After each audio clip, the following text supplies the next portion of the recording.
أعوذ بالله من الشيطان الرجيم. بسم الله الرحمن الرحیم. څنګه تاسو ته پته ده نن سبا د عمران خان د حکومت لري شو د اپوزیشن مسلم لیگ نون او کم چې قومي دو ته قومي حکومت وایي ګورنمنټ هغه راغی. خو کله چې عمران خان لري کېدو نو هغه یو خبره وکړه چې وایي زه عالمي سازش باندې لري شوم. ډایرکټ اینډ ډایرکټ دا خبره چې زه د امریکې په سازش باندې لري شوم. خبرې یو دغه شروع کړل چې یاره عدم اعتماد خیر او قانوني خبره وه ځکه چې عدم اعتماد خو د قانون دی به راوړي خامخا. خو تاسو ټول ته ښه پته ده عدالت پکې څه کردار ادا کړو. بیا پکې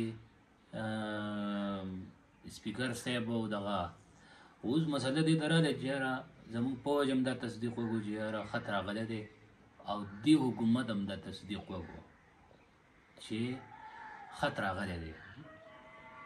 نو که تاسو د دې نه مخکې سوچ وکړئ د زرداري په دور کې د میمو ګیټ یوه مسله راغلې وه هغه خطونه هم د اوسه پورې د هغې قوم ته ښکارېده نه شو او یو مسله یې پټه وساتله. نو نه چا د خط غږ کړی و د زرداري په دور کې.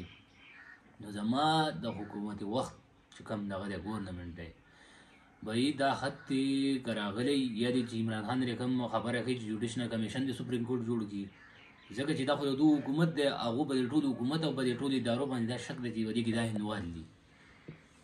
نو چې عدالت ته وایي نو زر در زر یې دا جوړ کړي په عدالت باندې او دا دې ښکارې ته کړی دي ځکه چې څنګه ولې خط دې راځي او هغه دې پټ ساتل کېږي په هغې کې د خبرې میډیا ترې نه راوړل کېږي او په هغې کې داسې خبرې شوي څوک وایي سازش شوی څوک وایي مداخلت شوی څوک وایي سازش شوی څوک مداخلت شوی دی.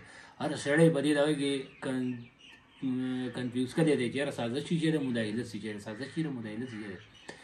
نو زما د حکومت وخت دغه چې کوم دغه دی د تحریک انصاف چې کوم هم موقف دی او هغه وایي چې یاره زمونږ دا دغه دی چې سپریم کورټ د جوډیشنل کمیشن جوړ کړي.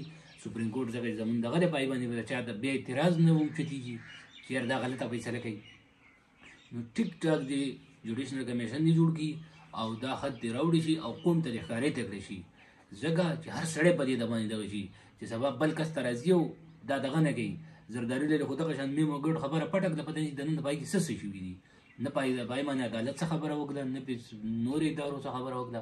نو ټیک ټاک دې دا خط راوړی شي او په دې باندې د قوم ته ښکارې ته کړی شي. والسلام.